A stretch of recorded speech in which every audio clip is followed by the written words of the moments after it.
우리 함께 하나님의 말씀 보겠습니다. 신약성경 마태복음 5장 10절에서 12절까지의 말씀입니다.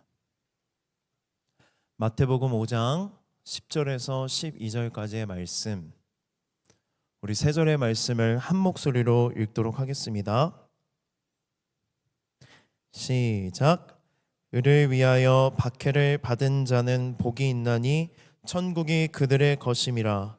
나로 말미암아 너희를 욕하고 박해하고 거짓으로 너희를 거슬러 모든 악한 말을 할 때에는 너희에게 복이 있나니 기뻐하고 즐거워하라.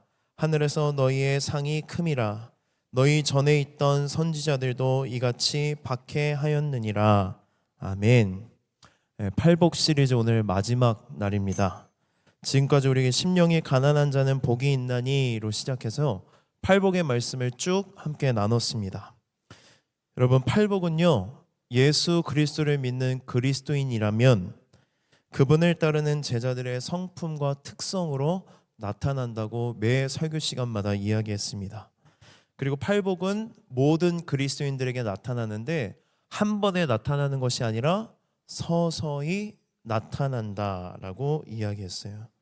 지금도 우리 안에 이 팔복은 자라나고 있습니다. 언젠가 이 모든 복이 우리의 삶 가운데에, 우리의 성품 가운데에 나타날 거예요.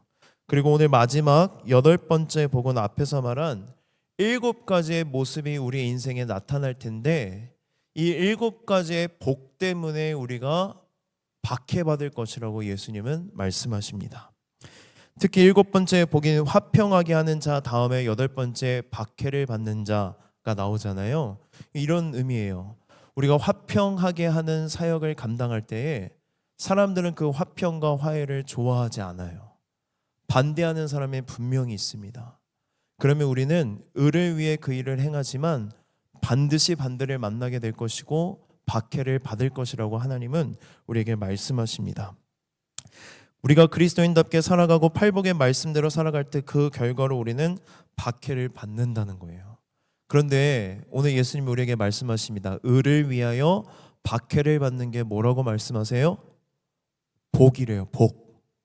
여러분, 박해받는 게 어떻게 복이 될 수 있을까요? 박해받으면서 내가 행복하다라고 말할 수 있을까? 박해라는 단어가 우리에게 거부감이 들기도 하고 두렵기도 합니다. 그리고 박해라는 단어 자체가 우리에게 주는 위화감이 있는데 그것이 복이 된다고 하니까 이해하기가 더 어려울 거예요. 지금 주님 우리에게 이런 말씀을 하시는 거예요. 박해를 받기 위해서 노력하라는 게 아니에요.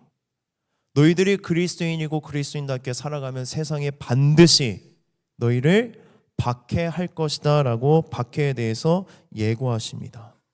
여러분이 예수 그리스도를 믿고 구원받고 하나님의 자녀가 되면요, 세상은 여러분들을 박해할 것입니다. 세상은 여러분들을 반대할 것입니다. 세상은 여러분들의 삶을 계속해서 억까할 거예요. 그럴 때 우리가 이것을 어떻게 바라봐야 되느냐? 복으로 바라봐야 된다는 거예요. 이해가 안 되죠? 그래서 오늘 말씀을 쭉 듣다 보면 이게 왜 복인가 조금은 이해가 되실 수도 있을 것 같습니다. 성경 곳곳에 나오는 진리인데요, 우리 한번 성경을 찾아서 보도록 하겠습니다. 디모데후서 3장 12절 말씀 제가 읽어드리겠습니다. 무릇 그리스도 예수 안에서 경건하게 살고자 하는 자는 뭐를 받을 것이다? 박해를 받을 것이다. 바울이 자기 후배인 아들처럼 생각하는 후배 목회자인 디모데에게 이야기하는 거예요. 디모데야, 너가 경건하게 살고자 하면 세상은 너를 박해할 거야. 그리고 로마서 8장 17절입니다. 자녀이면 또한 상속자 곧 하나님의 상속자요 그리스도와 함께한 상속자니 우리가 그와 함께 영광을 받기 위하여 고난도 함께 받아야 할 것이니라. 우리가 하나님의 자녀가 되면 세상은 우리를 박해하고 고난할 것이라고 이야기합니다. 고난과 박해는 여러분 우리의 숙명이에요. 예수님은 오늘 우리에게 의를 위하여 박해를 받는 것이 복이라고 말씀하십니다. 그리고 우리에게 무엇을 약속하시냐면 천국이 너희들의 것이며 라고 말씀하시면서 천국을 약속하십니다. 그리스도인이라면 의를 위하여 살아가기 때문에 박해를 받게 됩니다. 피할 수 없어요. 피할 수 없으면 어떻게 해야 돼요, 여러분? 즐기라고 하잖아요. 근데 예수님이 진짜 그렇게 말씀하세요. 12절에 아까 뭐라고 말씀하세요? 박해를 받을 건데 기뻐하고 즐거워해라 라고 말씀하십니다. 그래서 오늘은 세 가지를 함께 나누려고 하는데, 첫 번째는 박해가 아닌 것이 무엇인지에 대해서 나누려고 해요. 내가 박해라고 생각하는데 그게 박해가 아닐 때가 있습니다. 그리고 두 번째, 을을 위한 박해가 무엇인지에 대해서 함께 나눌 것이고, 마지막 세 번째로는 어떻게 우리가 을을 위해 박해를 받을 때 기뻐할 수 있을까, 즐거워할 수 있을까에 대해서 함께 말씀의 은혜를 나누겠습니다. 우리 본문 마태복음 5장 10절부터 11절 말씀을 한 번 더 뜻을 생각하면서 읽어보겠습니다. 시작.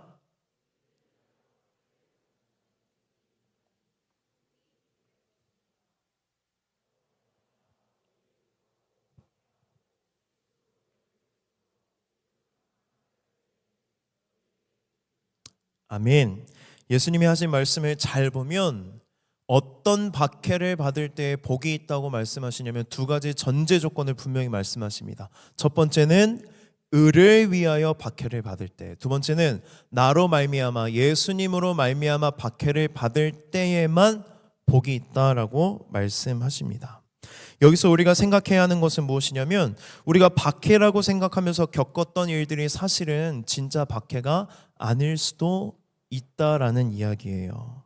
내 성격이 모나서 혹은 나한테 문제가 있어서 받는 박해도 있을까요, 없을까요?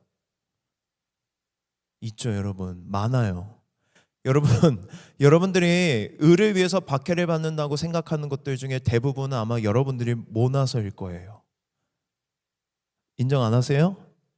모나서일 거나 아니면 내가 잘못했기 때문에 사람들이 여러분들을 박해할 가능성이 크다라는 것입니다. 내가 잘못된 행동을 했기 때문에 받은 고통일 수도 있습니다. 그래서 내가 쓸데없이 간섭해서 욕을 먹을 때, 내가 선행을 해서 고통당하는 거야, 또는 내가 그리스도이니까 이렇게 박해를 받는 거야 라고 말하면서 스스로를 위로하지 말라고 예수님 우리에게 말씀하십니다. 안타깝게도 자신의 행위 때문에 박해를 받는 그리스도인들이 참 많습니다. 그러나 예수님은 그런 사람들이 받는 박해는 복이 있다고 말씀하시지 않으세요. 두 가지 전제 조건, 을을 위하여, 그리스도를 위하여 박해를 받을 때만 복이 있다라고 말씀하십니다. 그래서 여러분, 분별해야 됩니다. 내가 의로워서 다른 사람에게 불쾌감을 주고 있는 것인지, 또는 내가 모나서 나 때문에 불쾌감을 주고 있는지에 대해서 분별할 수 있어야 돼요.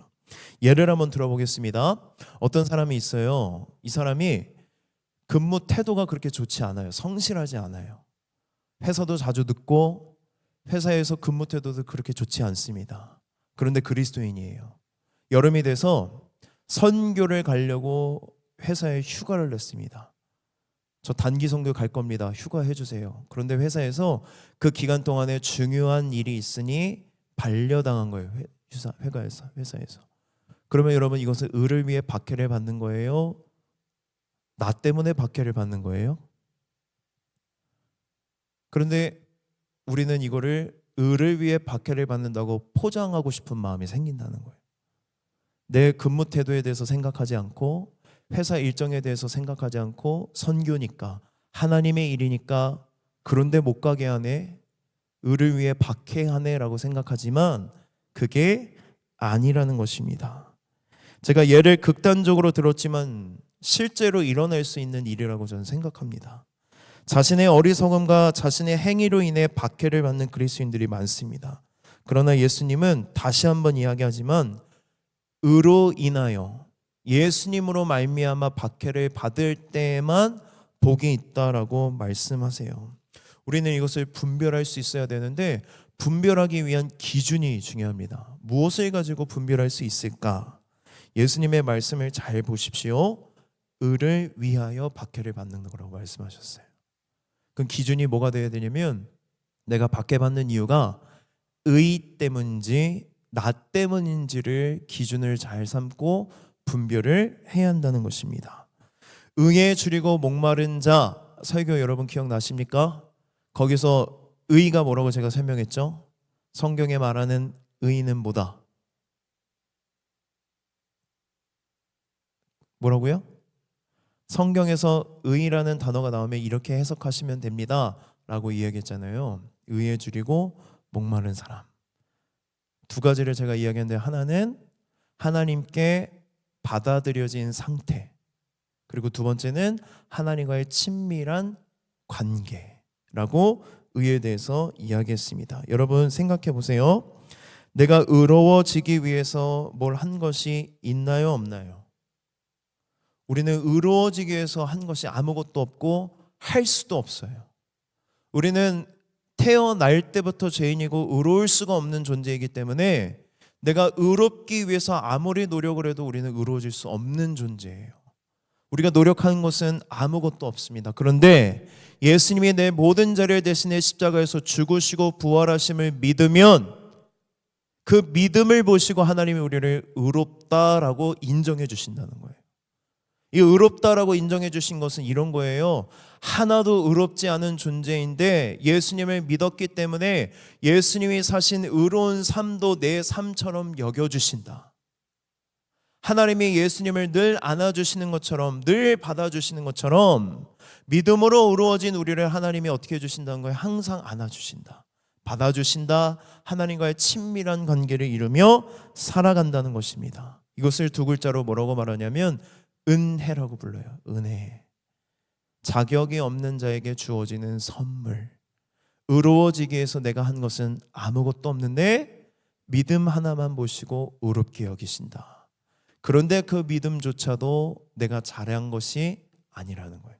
하나님의 설득과 설득 끝에 잠깐 믿었을 뿐인데, 한 번 믿었을 뿐인데 그 믿음을 의롭게 여기신다. 그래서 이 은혜를 아는 사람은 삶이 변화돼요. 어떻게 변화되냐면 감사하는 마음을 가지고 의로우신 예수님을 닮아가요. 예수님이 사셨던 의로운 삶을 내가 살기를 바라는 마음으로 그 의로운 삶을 조금이라도 흉내내며 살려고 노력해요. 그러면 의를 위해 핍박을 받는다는 건 이 모든 이야기를 연결해서 이야기하면 뭐냐면, 내가 예수님처럼 살아가려고 하면 세상은 여러분들을 박해한다는 거예요.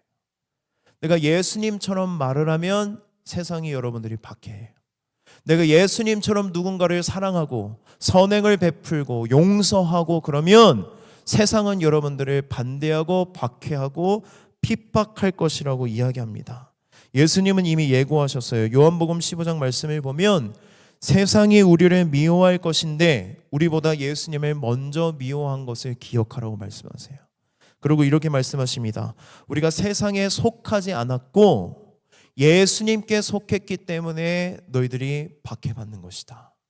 그리고 너희들을 박해하는 게 아니라 나를 박해하는 것을 기억하라라고 이미 요한복음 15장에서 말씀하셨습니다. 그런데 우리는 여기서 한 가지를 생각해야 됩니다. 여러분의 삶 가운데에 의를 위해서 박해를 받는 순간들이 있는지 없는지 점검해 보세요. 나는 하나님과의 관계를 지키며 살아가는 것 때문에 박해받고 있는가? 나는 예수님을 닮아가는 것 때문에 박해를 받고 있는가? 회사에서, 가정에서, 또는 모든 인간관계에서, 학교에서 내가 무언가를 하는데 그 하는 언행이 예수님을 닮기 때문에, 또는 예수님의 의로운 삶을 내가 동경하며 그것을 따라가는 것 때문에 내 인생에 박해가 있는지 없는지를 점검해 봐야 돼요. 여러분, 그런 박해가 있으십니까? 없으십니까? 나는 의를 위하여 박해를 받고 있는가? 만약 내가 박해를 당하지 않고 있다면 어쩌면 나는 대충 적당히 예수님을 믿고 있는 것은 아닐지 모릅니다. 어쩌면 내가 그리스도인이라는 것을 숨기고 있기 때문에 세상이 나를 박해하지 않는 것일 수도 있습니다. 어쩌면 나도 의로운 것이 불편하고 어둠이 편해서 내가 의로운 사람들을 핍박하고 있는 것은 아닌지도 모릅니다. 우리의 신앙을 점검해 볼 필요가 있습니다. 박해가 진정한 그리스도인들의 척도는 아니에요, 여러분. 박해를 받을 때도 있고 받지 않을 때도 있습니다. 날마다 박해받으면 여러분 신앙을 어떻게 지킬까요? 못 지키죠. 내가 그리스도인이기 때문에 세상이 우리를 칭찬할 때도 있어요. 그러나 보통은 내가 그리스도인답게 살아가면 세상은 우리를 박해한다는 거예요. 그런데 내가 이러한 이유 때문에 박해를 받지 않고 있다면 그것은 문제가 있다는 것입니다. 내가 그리스도인이라는 사실을 숨겼거나 내가 의로운 삶을 살지 않았거나 아니면 나는 나 또한 의로운 사람들을 핍박하고 있는 것은 아닌지 우리의 신앙을 점검하고 하나님께로 나아가고 예수님 닮기를 사모해야 된다는 것입니다. 그러면 우리가 의로운 삶을 살아갈 때 예수님을 닮아갈 때 우리가 받는 박해가 무엇일까? 우리 5장 11절 말씀을 한 번 더 읽어보겠습니다. 마태복음 5장 11절입니다. 시작.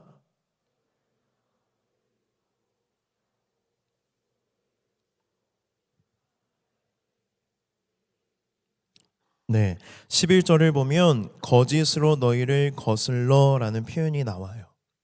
여러분 잘 생각해 보세요.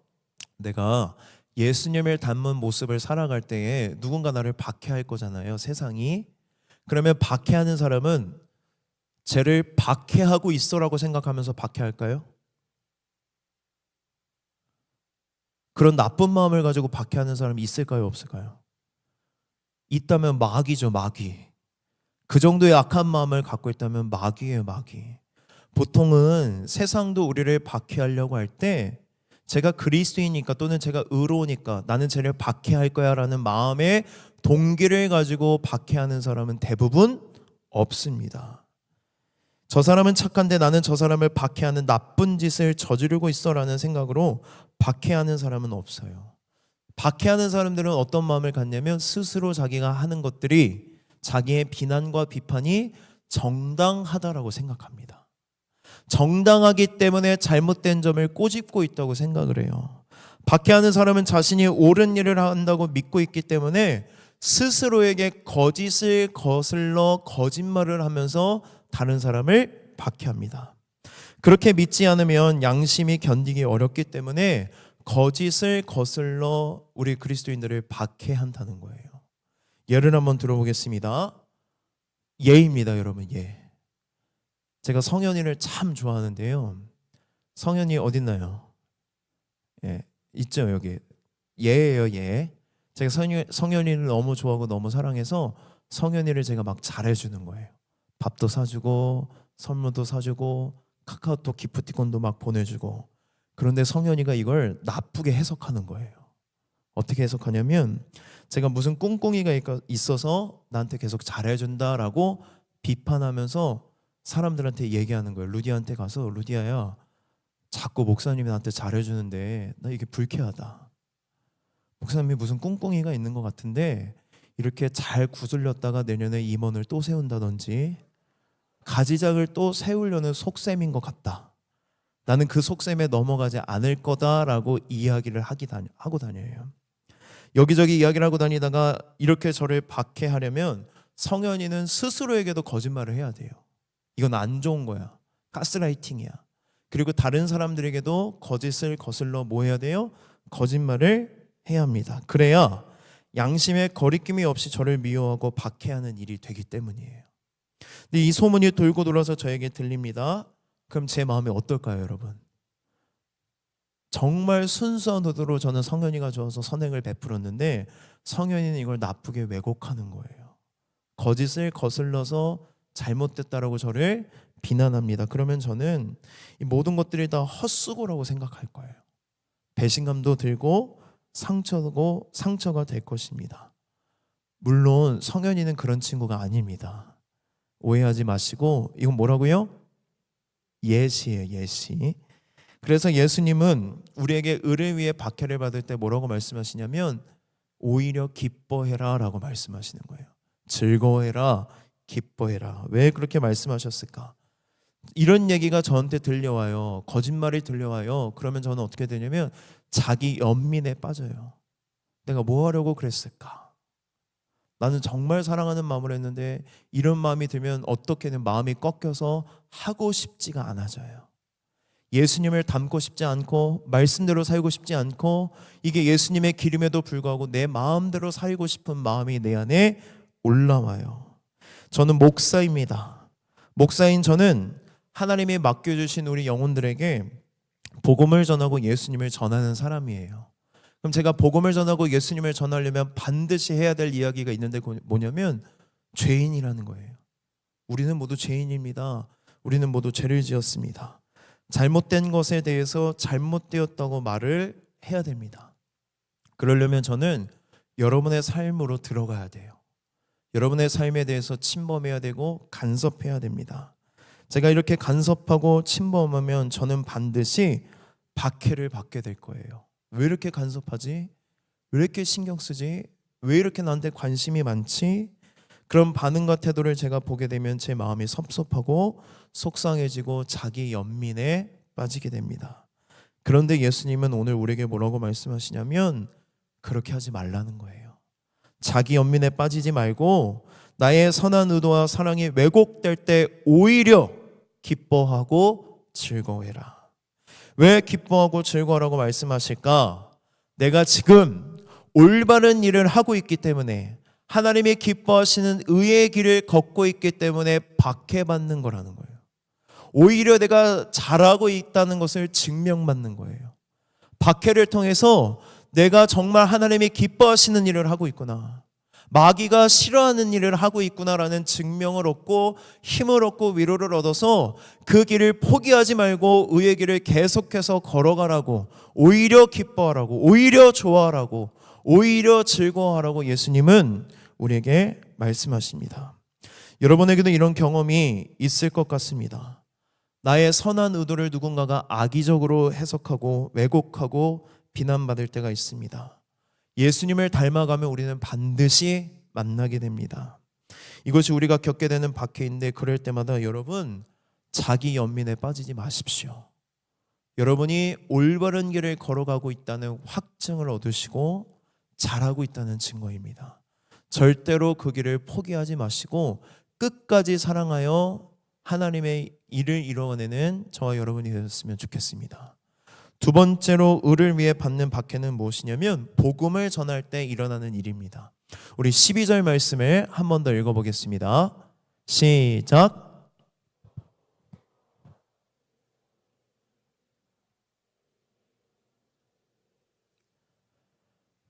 예수님이 한 가지를 말씀하세요. 너희 전에 있던 선지자들도 이런 박해를 받았다.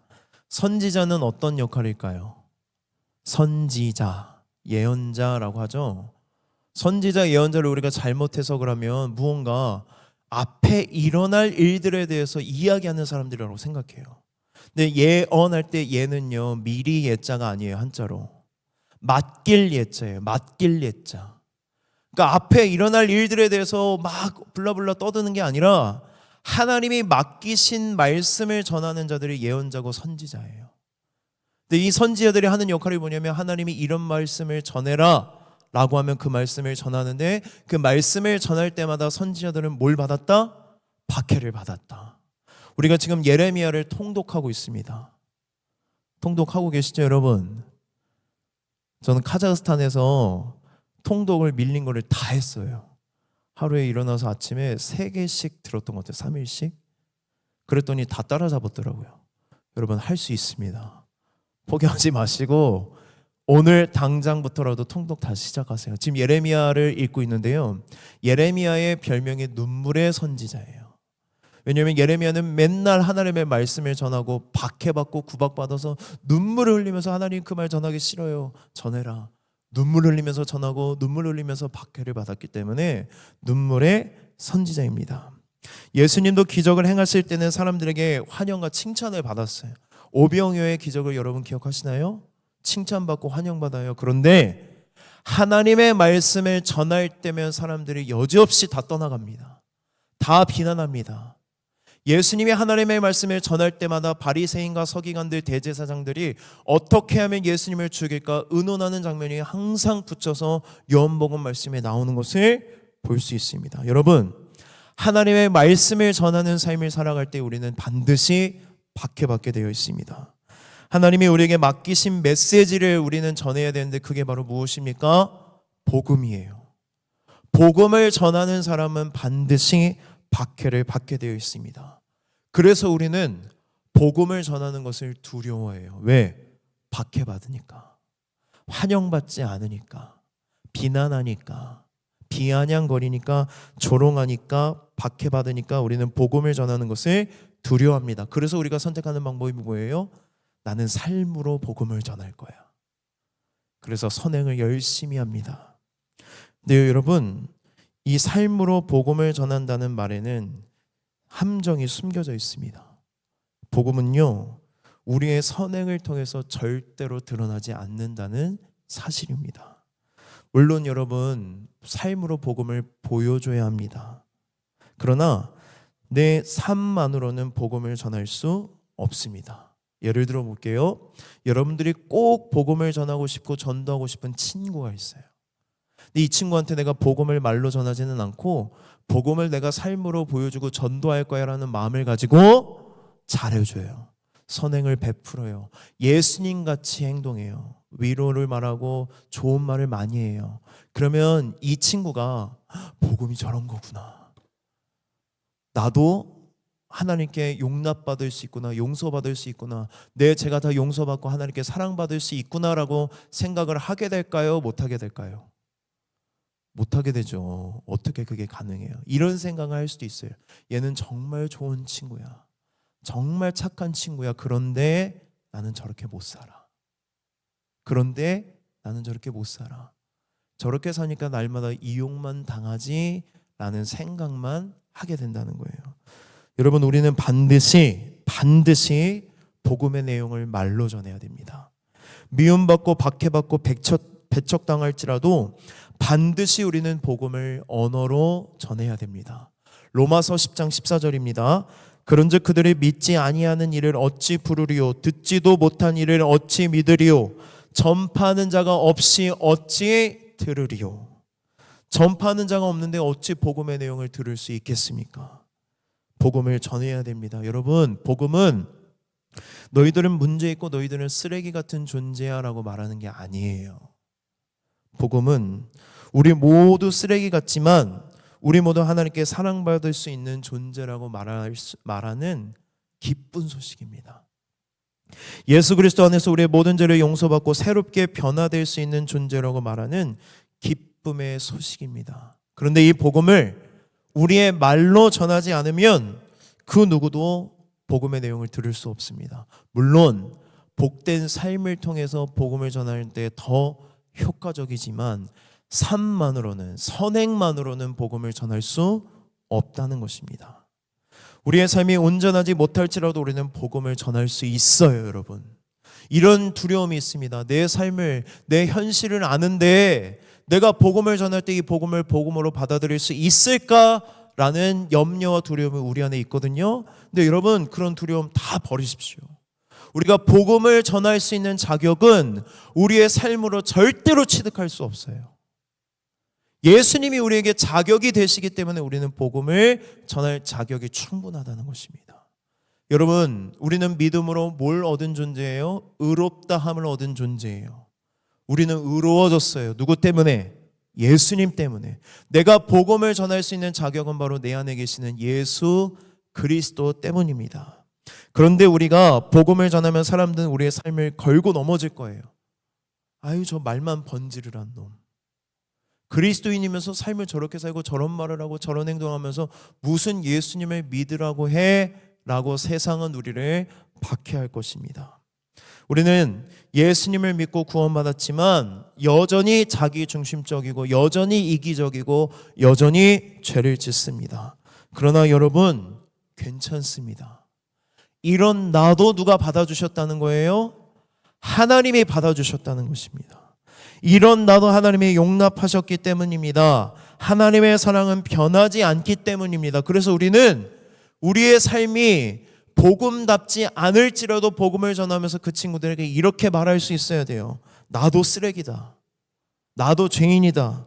그러나 이런 나도 하나님이 용납하시고 사랑하셨다. 너도 이 사랑을 경험할 수 있다. 너도 용납받을 수 있다. 이 사랑 안에 있을 때 우리의 삶은 서서히 변화될 것이다 라고 우리는 복음을 전해야 한다는 것입니다. 복음을 전하면 우리는 반드시 박해당하게 될 것입니다. 박해받을 때마다 여러분 마음이 꺾일 거예요. 내가 이런 취급을 당하면서도 복음을 전해야 될까? 우리 하기전도봉사팀 중에 전도팀이 있습니다. 전도팀들도 월, 화, 수 전도를 매일 나가요. 전도의 현장에서 여러분들은 박해받을 것입니다. 비난당할 것이고 반대받을 거예요. 그럴 때마다 여러분 스스로에게 복음을 전하세요. 스스로에게 복음을 더 깊이 묵상하십시오. 복음으로 충만해지면 우리가 선지자와 같이 박해를 당할지라도 담대하게 복음을 전하는 삶을 살아가게 될 것입니다. 예수님은 우리에게 의를 위하여 박해를 받게 될 때 기쁘게 즐겁게 받으라고 말씀하세요. 어떻게 이런 박해를 받을 때 우리가 기뻐할 수 있을까? 즐거워할 수 있을까? 우리 10절과 12절 말씀을 한 번 더 읽어보겠습니다. 시작.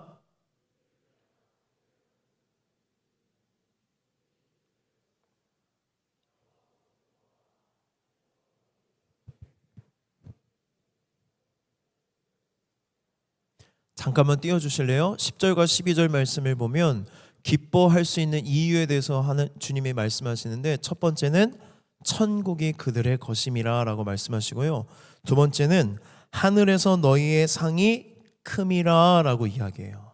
천국과 하늘에서의 상이 있기 때문에 여기서 박해받는 것을 너희들은 기뻐할 수 있다라고 말하면 여러분 공감이 돼요, 안 돼요?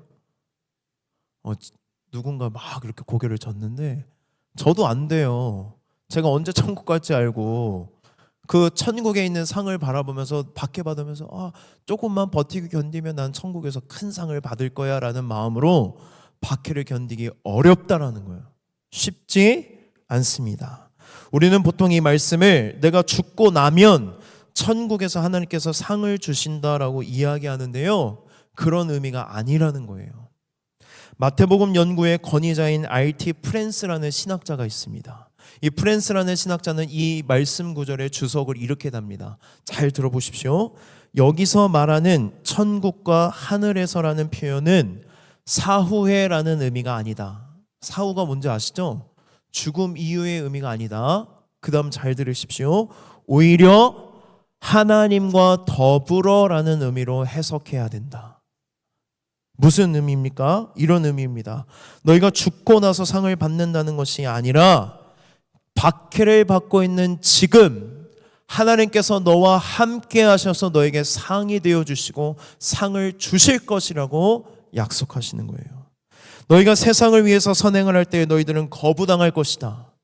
복음을 전할 때 사람들은 너희들을 손가락질하면서 너희의 삶을 비난할 것이다.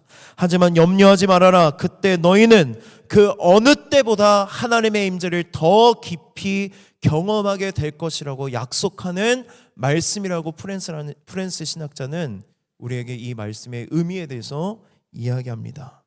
여러분, 우리가 의를 위해 살아갈 때 박해를 받잖아요. 그 박해는 박해로 끝나지 않습니다. 하나님은 박해받을 때 우리와 언제나 함께 하세요. 우리는 박해받을 때 그 어느 때보다도 하나님을 깊이 있게 만나게 됩니다. 어느 때보다도 하나님을 깊이 있게 경험하게 된다는 이야기입니다. 하나님께서 언제나 우리와 함께 하셔서 위로와 능력을 주신다고 약속하십니다. 박해를 버티고 견디고 이겨낼 수 있도록 우리와 언제나 함께 하신다고 약속하십니다. 우리가 예수님과 같은 삶을 살아갈 때, 복음을 전할 때, 누군가를 섬기는데도 불구하고 거절당할 때 우리는 어느 때보다도 더 깊이 하나님을 경험하게 될 것입니다. 우리가 의를 위하여 살아갈 때 박해를 받습니다. 기뻐하고 즐거워할 수 있는 이유는 무엇이냐면 과거나 현재나 미래를 어디를 봐도 우리는 소망을 얻을 수 있기 때문이에요. 제 기준으로 제 왼편이 과거라고 한번 생각해 봅시다. 여러분들이 지금 현실에서 의를 위해 살아갈 때 박해를 받아요. 버티기 힘듭니다. 견디기 힘듭니다. 고개를 들어서 과거를 바라보면 뭐가 보일까요? 2000년 전 예수님이 우리의 모든 죄를 짊어지시고 십자가에 못 박혀 죽으시고 부활하신 사건이 눈에 보입니다. 그리고 고개를 돌려 우리가 미래를 바라보면 모든 세계가 다 끝이 나고 예수님이 재림하시는 날 하나님과 함께 왕노릇하며 천국에서 하나님과 함께 살아가는 영광이 눈에 보입니다. 그리고 우리의 현재의 고난을 다시 바라보면 지금 내가 이 박해를 받을 때 너무 외롭고 고독해 보이지만 나를 위해서 중보하고 계시는 성령 하나님, 나를 떠나지 않고 나와 언제나 함께 하시며 위로하시고 힘을 주시는, 지혜를 주시는, 능력을 주시는 성령 하나님이 나와 함께하고 있음을 우리는 볼 수 있습니다. 박해를 받는 것은 쉬운 일이 아닙니다. 사람들에게 미움받는 것은 쉬운 일이 아닙니다. 그러나 우리는 박해만 받을 것이라고 하나님이 말씀하시지 않으십니다. 박해로 인해 자기 연민에 빠질 때, 힘이 들고 견디기 어려울 때, 모든 것을 포기하고 싶을 때, 그냥 내 마음대로 모든 사람들처럼 살아가고 싶을 때 여러분 고개를 들어 과거를 보시고 미래를 보시고 지금 내 현재를 바라보십시오. 모든 시제 속에서 나와 언제나 함께 하시는 삼위일체 하나님이 이 박해 가운데 있는 나를 그냥 내버려 두지 않고 있다는 것을 우리는 볼 수 있습니다. 하나님과 함께라면 우리는 의를 위해 박해받는 것을 기뻐할 수 있고 즐거워할 수 있다는 것입니다. 여러분이 기도해 주신 덕분에 우리 카자흐스탄 팀이 정말 감사하게 행복하게 사역을 잘 다녀왔습니다. 저는 작년 성도님들 오늘 오랜만에 만나서 인사할 때마다 힘들지 않았냐고, 괜찮았냐고 막 물어보실 때마다 동일하게 대답했어요. 너무 행복하게 다녀왔습니다. 그러니까 제 말을 잘 안 듣고 왜곡하시더라고요. 그래도 힘드셨죠? 그랬는데 아니요, 안 힘들었는데요. 너무 행복하고 즐거웠고 기뻤습니다. 그랬더니 역시 목사님이라 그런가 봐요. 그래서 아니요, 18명 다 그렇습니다. 그러고 제가 거짓말을 좀 했는데 그 18명 중에 아니신 분들도 있을 수도 있는데 너무 행복하게 카자흐스탄 땅에서 선교 활동을 하고 돌아왔습니다. 여러분, 카자흐스탄은요 이슬람 문화권입니다. 이슬람 문화권에서 그리스도인이 된다는 것은 간단한 일이 아닙니다. 그리스도인이 되면 고난과 박해가 예고되어 있어요. 우리가 생각하는 심각한 피해나 테러 같은 거는 없어요. 그런데 카자흐스탄 땅의 인구 중에 약 2%가 기독교인이에요. 생각해 보세요. 2%면 완전히 비주류입니다. 카자흐스탄에서 만난 그리스도인들과 교제를 나누고 그들의 삶의 이야기를 들어보면 참 감사하게도 모든 사람들이 뭘 갖고 있냐면 간증이 다 있어요. 내가 만난 하나님에 대해서 분명하게 이야기합니다. 그리고 그들이 그리스도인이 되기까지 어떤 고난과 박해가 있는지 이야기를 들을 수 있었습니다. 가족에게 축하와 축복을 받으면서 세례를 받고 싶었지만 자신이 세례받는 사실을 가족들에게 알릴 수가 없어서 가족들에게 축하와 축복을 받지 못한 채 세례받는 지체도 있었고, 히잡을 쓰고 처음 교회에 왔다가 히잡을 벗고 세례를 받는 친구도 있었고, 자신이 그리스도인이 되었다는 것을 말해서 가족들과 갈등을 겪고 그 갈등을 겪는 게 너무 괴롭고 또 이 가족들도 구원받기를 위해서 눈물을 흘리며 기도하는 그리스도인도 있었습니다. 그런데 여러분, 제가 그들과 교제하면서 느꼈던 놀라운 사실은 무엇이냐면 그들은 되게 자유로워요. 저는 카자흐스탄 땅에 가기 전까지 그들이 되게 억눌려 있고 힘들 것이라고만 생각했습니다. 근데 저의 편견이었어요. 그들은 상당히 자유로웠습니다. 그들의 신앙은 되게 순수했고 뜨거웠습니다. 그리스도인이라는 사실을 그들은 자랑스러워했고 기뻐해요. 숨기지 않습니다. 내가 그리스도인이라는 사실을 이야기하면 분명히 박해받고 핍박받고 고난이 있을 것을 알매도 불구하고 그들은 숨기지 않습니다. 제가 그들을 보면서 많은 생각을 했습니다. 왜 나는 복음을 복음으로만 받아들이지 않는 걸까? 왜 복음은 기쁜 소식인데 복음을 전할 때에도 기쁘게 전하지 않고 복음을 들을 때에도 나는 왜 기쁘지 않은 걸까? 왜 나는 자유롭지 않은 걸까? 왜 나는 신앙생활하는 게 기쁘지 않는 걸까? 왜 나의 신앙은 순수하지 않을까? 왜 나는 예수님 한 분만으로 만족하지 못하고 기뻐하지 못할까? 왜 나는 그리스도인이라는 것을 당당하게 밝히지 못할까? 목사인 저도요, 여러분 어디 가서 저 목사예요 잘 말 못해요. 그러면 분위기가 싸해져요. 제가 머리 자르러 갔는데 막 이렇게 월요일날 머리 자르러 가니까 월요일날 쉬는 직업 별로 없거든요.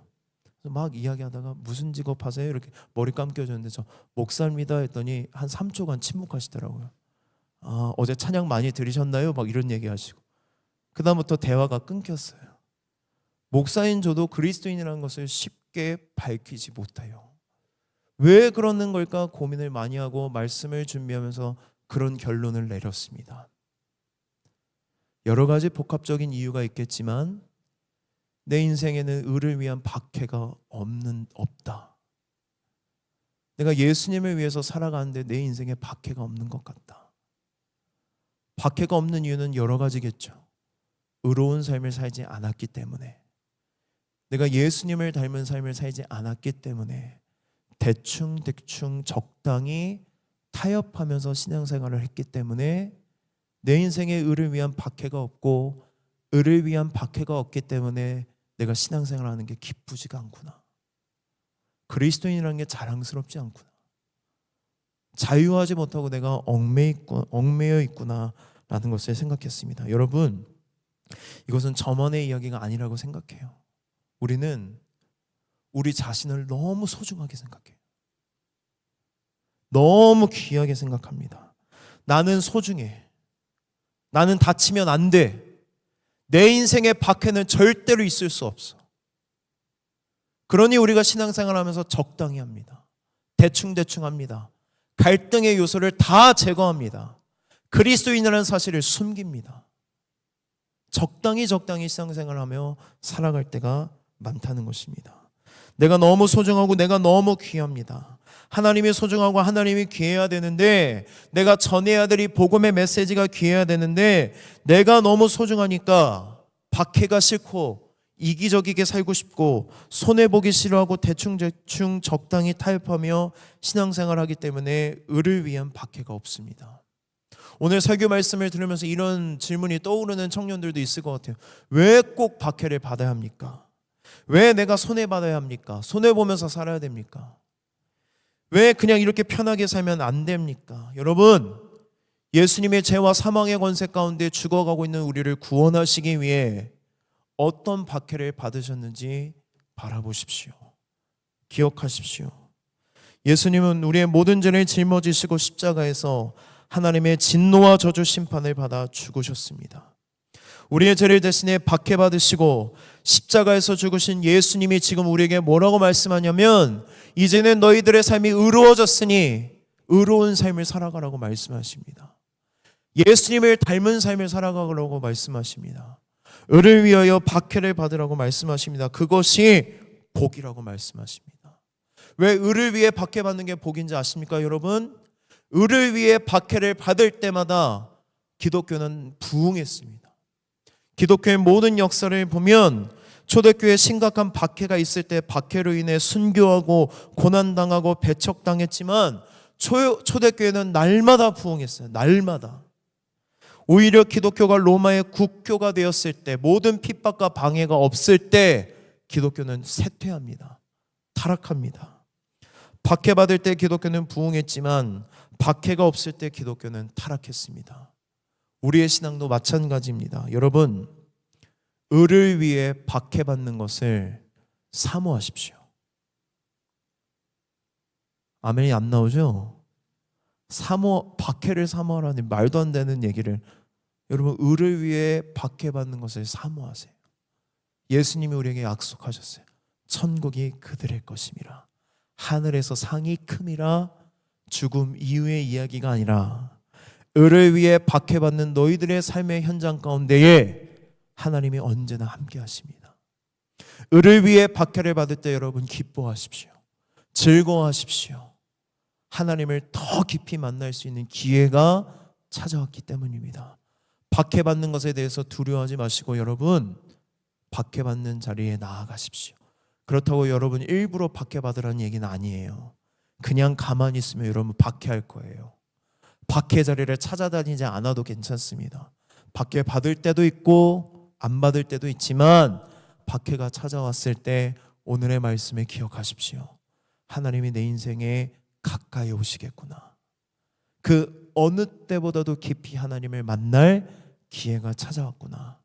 버티고 견디고 버티고 견디고 이게 우리가 하기 너무 힘들겠지만 하나님이 피할 길을 내시고 버티고 견딜 수 있는 힘을 주시겠구나 라는 믿음의 고백을 가지고 박해를 받는 저와 여러분이 되었으면 좋겠습니다.